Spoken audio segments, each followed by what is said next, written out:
Boy, is this an amazing story that I have for you here. This is in Mediaite. GOP Governor Hopeful, Tudor Dixon, which, by the way, is an awesome name. Tudor Dixon? That sounds like some fake-ass computer-generated name. Says she opposes abortion for child rape victims because of the, quote, bond between mother and resulting baby. Oh, goodness gracious. So I would play the video for you, but these local news outlets are copyright sharks. So just to protect us against a copyright strike, or maybe even getting the video pulled, I'll just read you the quotes, but it'll still have the intended effect, believe you me. So they say the Republican nominee for governor in Michigan said she opposes abortion in cases of rape, even when the victim is a child, because of the bond that the mother and child will eventually enjoy. Quote, I am pro-life, with exceptions for life of the mother, Tudor Dixon explained on Fox 2 Detroit on Thursday night. I think it's very important that people understand when they see these commercials saying that I don't believe in life of the mother. That's not true. I've made it very clear. Health of the mother and life of the mother are two different things. Oh, I see.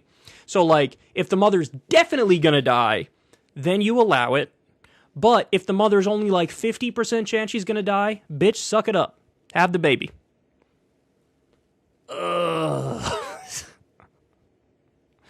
Oh my God. All right, I'm going to butcher this name to the high heavens, and I hope you all make fun of me for it. Anchor Roop Raj followed up by asking Dixon whether she'd support an abortion exception for a 14-year-old rape victim who, I think I was supposed to say, became pregnant as a result. This was her response, and I quote, I've talked to some other legislators about this, and they've met the same people that I've met who've told their story of once this child knew they were in their second or third trimester, and I am that child, you know? I've talked to those people who were the child of a rape victim, and the bond that those two people made, and the fact that out of that tragedy there was a healing through that baby. It's something that we don't think about because we assume that that story is someone who was taken from the front yard, then returned. That's generally not the story there. And those voices, the babies of rape victims that have come forward, are very powerful when you hear their story and what the truth is behind that. It's very hard to not stand up for those people. So Dixon is running against the Democratic governor, Gretchen Whitmer. And right now, she trails by only 5 points after saying some shit like this. Wowzers. That is quite a stance, isn't it? Now, here's the reality. When you're dealing with somebody who's 14 years old, 14, just by virtue of the fact that they're 14, there are, threats to their life. There just is. Because, when you're dealing with somebody, the younger you get, the more, fragile and feeble the frame is. And the less likely it is that the body can take the stress of pregnancy and carrying a baby to term and giving birth. But even putting that point aside, for the love of God, we're talking about rape. Forcing somebody to have their rapist's baby? I mean, that's dark, man. And the reality is, let's say we lived in the world that the conservatives wanted, where every rape victim was forced to carry their baby to term. You really think those families are going to work out in the long run? I mean, maybe there are exceptions. Maybe there are a handful where it does somehow, despite all odds, work out in the long run. I don't know if that's going to be most cases, man. Because, when your child is a reminder of the trauma of being raped, that's rough. I mean,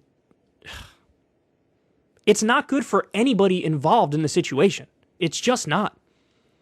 That is by no means an ideal scenario.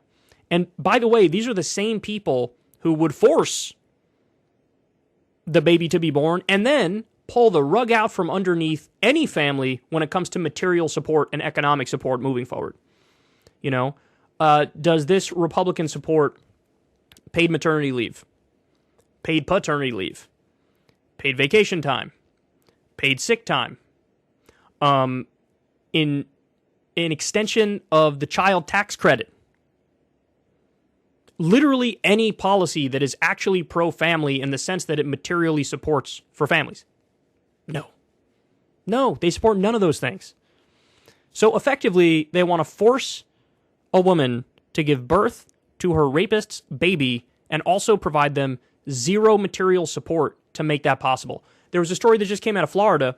A 16-year-old girl was told, you're not mature enough to decide to have an abortion, so now we're going to force you to have the baby. So you're not mature enough to decide to have the abortion, but you are mature enough to raise a baby? That makes no sense at all. The Louisiana story we just covered. A baby without a skull is being forced to come out. A woman is being forced to carry a skullless baby to term, when even the best prognosis is that the baby would survive for a week outside of the womb. I mean, this is dark stuff. There was that story out of Ohio, 10-year-old rape victim. When that story came out, Republicans tried to downplay it and say the story was fake. It was fake news. There's no evidence for it. Then they caught the guy who raped the 10-year-old. This is, okay, it's one thing to talk about these different policy ideas in a vacuum, pro-life, pro-choice, where you draw the line, et cetera, et cetera. But then at some point the rubber hits the road and the logical consequences of your ideas follow. And we're dealing with that now when it comes to throwing out Roe versus Wade and then all of these conservative states really cracking down in a draconian, primitive, regressive fashion.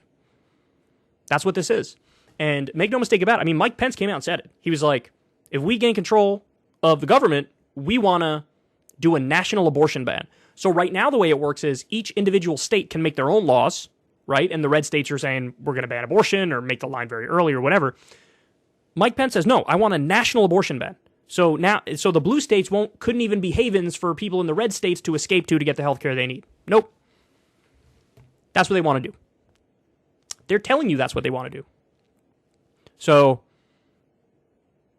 I mean, the only silver lining in this story is this is one of the main reasons why the numbers for Democrats have skyrocketed. Because now people are realizing all of these issues that we thought were settled, they're not settled. They're barely under the surface. And the second that the right saw an opening to start having those debates again and moving in that direction again, oh, they said yummy in my tummy. And they went 1,000 miles an hour down that path. And here we are. So, down by 5 points. Down by 5 points running on a platform of, if there's a child rape, the child should be forced to have the baby. Let's see how that goes over with average, normie, independent-minded Americans. If you want to see me and Crystal Ball interview legends like Noam Chomsky, Cornel West, and more, subscribe to Crystal, Kyle, and Friends on Substack. $5 a month gets you the video version a day early. Remember, we take 0 ad dollars for this podcast.